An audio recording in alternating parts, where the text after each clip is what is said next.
అసలు మంగ్లీ ఏమంటుందంటే అసలు నాకు సంబంధమే లేదు, చేసిందంతా మధు నాయక్ అలాగే హేమకాంత్ రెడ్డి అని చెప్పి, దానికి మీరేమంటారు? అదే ఇప్పుడు హేమకాంత్ రెడ్డి కూడా అదే చెప్తున్నాడు కదా, అతను మార్కెటింగ్ చేశాడు, మార్కెటింగ్ చేసి డబ్బులు తీసుకొచ్చి వీళ్ళకి అప్పచెప్పాడు.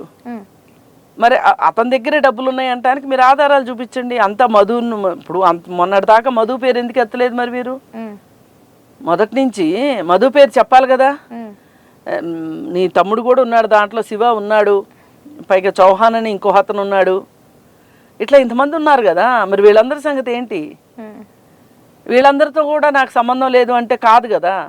అందుకని ఏది ఏమైనప్పటికీ మధు ఇందులో సూత్రధారి. అలాగే శివ కావచ్చు, ఇంకొకళ్ళు కావచ్చు మంగ్లీ పేరు చెప్పి బిజినెస్ చేసిన మాట వాస్తవం. దానికి అందరూ ఇదే మాట చెప్తున్నారు, బాధితులందరూ మోకమ్మడిగా ఇదే మాట చెప్తున్నారు. ఏ ఊర్లో బాధితులను కదిలించినా ఇదే చెప్తున్నారు. బహుశా వీళ్ళు కూడా పేరు వాడుకుని ఉండొచ్చు. మొదట్లో వీళ్ళకి ఆ ఇంటెన్షన్ ఉందో లేదో తెలియదు కానీ డబ్బులు అయితే ఎగ్గొట్టారు. ఇప్పుడు వాళ్ళకి ప్లాట్లు ఇస్తామన్నారు, ప్లాట్లు ఇవ్వలేదు. మరి వాళ్ళ డబ్బులు వాళ్ళకి ఇచ్చేయండి. అసలు ఇప్పుడు వసూలు చేసిన డబ్బులు ఎక్కడున్నాయి అనేది తేలాలి కదా. ఏమైనాయి ఈ డబ్బులు, ఏమైనాయి, ఎవరి దగ్గర ఉన్నాయి? అవి అయితే బయటికి రావాల్సిందే కదా. మరి సిబిఐకి అక్కిస్తుందేమో చూద్దాం.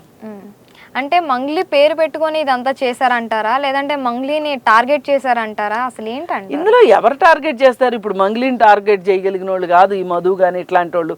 వీళ్ళందరూ పిల్లలు ఆవిడ ముందు గట్టిగా మాట్లాడితే.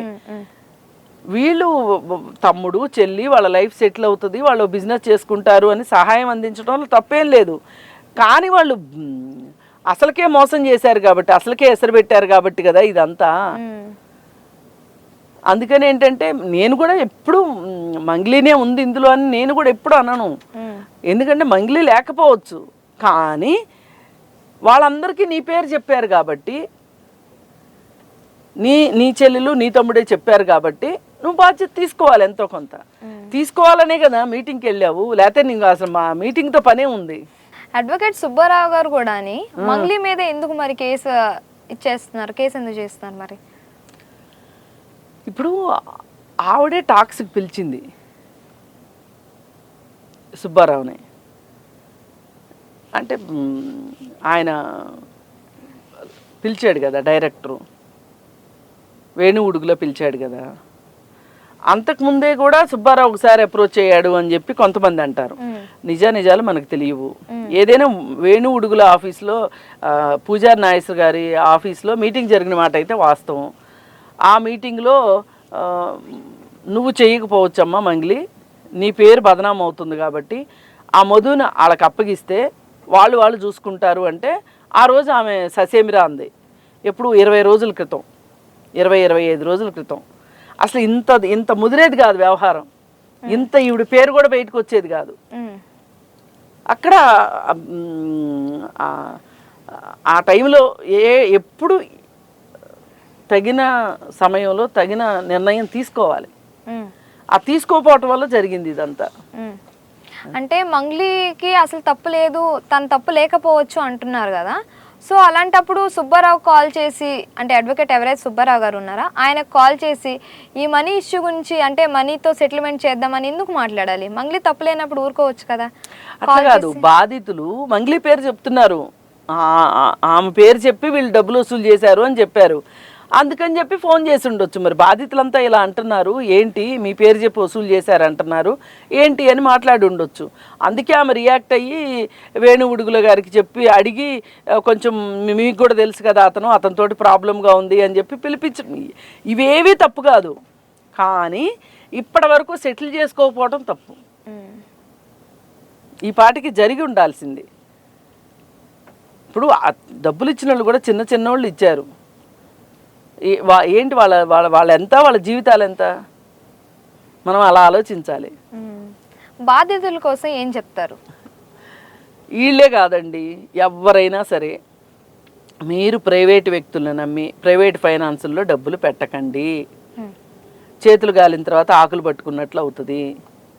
శుభ్రంగా మీరు డబ్బులు ఉన్నాయి అంటే పోస్ట్ ఆఫీస్లో వేసుకోండి, ఎక్కడికి పోవు, గవర్నమెంట్ది బాధ్యత. నేషనల్ బ్యాంకుల్లో వేసుకోండి, బోల్డ్ బ్యాంకులు ఉన్నాయి కదా, ఎస్బీఐ కావచ్చు, యూనియన్ బ్యాంక్ కావచ్చు, ఎన్ని బ్యాంకులు లేవు, సెంట్రల్ బ్యాంక్ దగ్గర నుంచి ఎన్ని బ్యాంకులో ఉన్నాయి. ఆ బ్యాంకుల్లో డిపాజిట్ చేసుకోండి. వీళ్ళు ఏంటంటే ఎక్కువ వడ్డీ రావాలి, ఎక్కువ రిటర్న్స్ వస్తాయి అనే ఉద్దేశంతో పెట్టారు. అదేదో అంటారు కదా, పిల్లి పేరాసిపోతే మూతిగాలిందని, అట్లా అయింది పాపం వీళ్ళ పరిస్థితి. అందుకని మనం పెట్టుబడి పెట్టేటప్పుడు ఒకంత జాగ్రత్తగా ఉండాల్సిన అవసరం ఉంది. ఇట్లాంటి వాళ్ళని నమ్మి పెట్టే కన్నా ఎక్కడైనా కొంచెం భూమి కొనుక్కున్నా నయమే. ఇప్పుడు చాలామంది భూమి అమ్మి మరీ పెట్టారు. అప్పుడప్పుడు ఇట్లాంటి వాళ్ళు అన్ని చోట్ల ఉన్నారు, ఇట్లా డబ్బులు వసూలు చేసేవాళ్ళు. ఏదో రకంగా 10 రూపాయల వడ్డీ ఇస్తూ ఉంటారు. అసలు 10 రూపాయల వడ్డీ ఎట్లా కుదురుతుంది, ఎట్లా సంపాదించిస్తారు, ఆలోచన ఉండాలి కదా. అవేమీ లేకుండా ఇస్తే అలా 10 రూపాయల వడ్డీ ఇస్తామనేవాడు అసలు వడ్డీ కాదు కదా, అసలు ఇవ్వడం. ఇది లెక్క పెట్టుకోవాలి. అందుకని ఎవరైనా సరే మీ దగ్గర డబ్బులు ఉంటే ఏదో చిన్నదో చితకదో స్థలం కొనుక్కోండి, లేదు అనుకుంటే బ్యాంక్ డిపాజిట్ పెట్టుకోండి. అసలుకైతే మోసం రాదు కదా. అంటే బాధ్యతలు తప్ప అంటారా? నేను తప్పనట్లేదు, తప్పని కాదు, వాళ్ళది అసలు తప్పన్ను. జరిగిపోయింది, వాళ్ళ డబ్బులు అయితే సిబిఐ ఏం చేస్తో చూద్దాం. ఇక ముందు పెట్టబోయే వాళ్ళ గురించి నేను అనేది. ఇక ముందే ఎవరైనా సరే ఇట్లాంటి స్కాములు జరిగినప్పుడు మనం చెప్పగలిగింది ఇదే, మీరు వ్యక్తుల చేతికి డబ్బులు ఇవ్వద్దు. ఇప్పుడు నదిలో కాసిన నీళ్ళు వేస్తాం, మనం వేసిన నీళ్ళు తీసుకోగలుగుతామా? అంతే. అందుకని అట్లాంటి జోలికి వెళ్ళొద్దు అసలు. ఇక్కడ మంగ్లీ ఇరుక్కునిదే కాకుండా శ్రీముఖి పేరు కూడా తీసుకొచ్చింది మంగ్లీ. అసలు శ్రీముఖి పేరు ఎందుకు తీసుకొచ్చింది? అడ్వకేట్ సుబ్బారావుకి క్రష్ అని ఈమె ఎందుకు తీసుకురావాలి? ఇప్పుడు సుబ్బారావు వచ్చి తనకి వ్యతిరేకంగా బాధితుల తరఫున పోరాటం చేస్తున్నాడు. నేను నిలబడతాను అంటున్నాడు. అందుకని సుబ్బారావుకి క్యారెక్టర్ లేదు అని చెప్పి నిరూపించడం కోసం శ్రీముఖిని అడ్డం పెట్టుకుంది, శ్రీముఖి పేరు చెప్పింది. అంతకంటే వేరే ఏం లేదు. అలానా లేదంటే ఈమె తప్పించుకుందామని ఆమె పేరు పెట్టి? ఆమె పేరు చెప్పినంత మాత్రాన ఇప్పుడు బాధితులు ఎవరు శ్రీముఖి పేరు చెప్పట్లేదు కదా. ఇప్పుడు సుబ్బారావుని బ్యాడ్ చేయటం కోసం ఇప్పుడు మధు ఏం చేశాడు, ఆ అమ్మాయి గట్టిగా మీడియా ముందు మాట్లాడుతుంది కదా అని ఆ అమ్మాయి కన్ను హిమకాంత్ రెడ్డి మాట్లాడుతున్నాడు కదా అని చెప్పి వీళ్ళిద్దరికి రిలేషన్ పెట్టేశాడు. పెట్టేసి వీళ్ళంతా బ్యాడ్ పీపుల్ అని చెప్పాలని చూశాడు. అదే చెయ్యాలని చూసింది మంగ్లీ కూడా. అసలు అక్కడ అనవసరం, శ్రీముఖి పేరు తీసుకురావటం అనవసరం. అతనికి బిగ్ బాస్లోకి వెళ్ళాలని ఉంది, నాకు చాలా ఫేమ్ ఉంది కాబట్టి నా ఫేమ్ తోటి ఫేమ్ తెచ్చుకోవాలనుకుంటున్నాడు. ఇవన్నీ అనవసరం. ఈ బాధితులకి ఏం చేద్దాం అనే దీనిలో కనుక ఆమె వర్క్ చేసినట్టయితే ఇలాంటి పిల్లి మొగ్గలు వేయాల్సిన అవసరం ఉండేది కాదు. మొన్న రీసెంట్గా చూసుకుంటే రేవ్ పార్టీలో కూడా మంగ్లీ ఇష్యూ జరిగింది. సో ఇప్పుడు ఇదొక ఇష్యూ జరుగుతుంది. సో మంగ్లీ పేరు ఇమేజ్ ఏమైనా డ్యామేజ్ అవుతుంది అంటారా ఒక సెలబ్రిటీ కాబట్టి? ఇప్పుడు ఒకటండి, మధ్యలో ఒక బ్యాడ్ లిటరేచర్ ఉన్న పాట కూడా పాడింది అని చెప్పి వచ్చింది. అంతకుముందే ఈ బర్త్డే పార్టీ ఇది వచ్చింది, ఇప్పుడు ఇది వచ్చింది. ఏదైనా మనం మన స్టార్ ఇమేజ్ని నిర్మించుకోవటం కష్టం, దాన్ని పాడు చేసుకోవటం చాలా ఈజీ, క్షణం పట్టదు. అందుకని చెప్పి దయచేసి ఎవరైనా సరే ఇట్లాంటి వాటి జోలికి వెళ్లకుండా మీ వృత్తుల్లో ప్రశాంతంగా మీరు డబ్బు సంపాదించుకోండి. అంతేగాని అసలు మీరెంత సరిగా ఉండాలనుకుంటారో మీ ఇంట్లో వాళ్ళు కూడా అలా ఉండాలని చెప్పి చూసుకోండి. ఎప్పటికైనా ఇది ఇంట్లో వాళ్ళు తప్పు చేస్తే కూడా వీళ్ళపైన కూడా పడే ఇది ఉంటుంది. ఇప్పుడు మామూలుగా ఎవరన్నా అబ్బాయి యాక్సిడెంట్ చేశాడు అనుకోండి, ఎవరు పట్టించుకోరు. మంగ్లీ యాక్సిడెంట్ చేసింది అని అంటే అటెన్షన్ ఉంటుంది. మన పైన 100 కళ్ళు ఉన్నాయి అన్నప్పుడు మనం ఇంకాస్త జాగ్రత్తగా ఉండాలి. ఆ జాగ్రత్త మంగ్లీ తీసుకుని ఉంటే బాగుండేది. ఏది ఏమైనప్పటికీ ఇప్పటికైనా మించిపోయింది లేదు. సిబిఐ వాళ్ళు తీసుకున్నారు కాబట్టి నిజాలు వాళ్ళే నీకు తెలుస్తారు. వాళ్ళ తమ్ముడు కూడా ఇందులో ఉన్నారంటారా మరి? శివ ఉన్నాడుగా. ఇప్పుడు ఆ company Gokul Nandan company opening రోజు అతను ఉన్నాడు. ఒక వీడియోలో చెప్పింది కదా ఈయన మా తమ్ముడు కాదు అని చెప్పి. ఆ డబ్బులు లెక్క పెట్టిన అతను మా తమ్ముడు కాదు అన్నది. అతను చౌహాన్ అంట, ఈ గ్యాంగ్ లో అతను. కానీ గోకుల్నందన్ కంపెనీలో ఓపెనింగ్ రోజు నుంచి ఉంది, మా తమ్ముడు కాదు అని అనలేదుగా. అతను వీళ్ళ తమ్ముడే అతను. ఆ కంపెనీలో వాళ్ళు పని చేశారు అంతే, మార్కెటింగ్ చేశారు.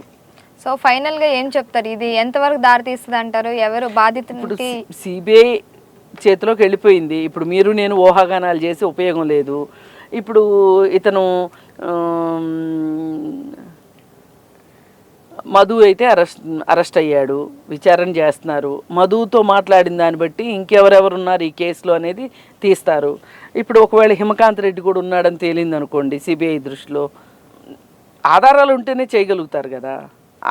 ఎవరున్నా బయటికి రావాలి, బాధితులకు న్యాయం జరగాలి. బాధితులకి న్యాయం జరుగుతుందని అనుకుంటున్నారా మీరు? ఆ తిరిగి డబ్బులు వస్తాయి అనుకుంటున్నారా? అంటే వీళ్ళు ఎక్కడెక్కడ పెట్టారో వీళ్ళైతే చెప్పక తప్పదు వచ్చిన డబ్బులు ఏం చేశారు అనేది. మరి ఆ డబ్బుతో ఏం కొన్నారు, లేదు ఎక్కడన్నా దాచిపెట్టారా, ఆస్తులు కొన్నారా, ఏం చేసినా సరే వాటిని లిక్విడేట్ చేసి ఇవ్వాలి వీళ్ళకి. మరి అంతకంటే చేయగలిగింది ఏం లేదు. ఇప్పుడు గాల్లో దీపం పెట్టాం, వెలుగుతుందో ఎలగదో తెలియదు, ఆరిపోద్దో తెలియదు.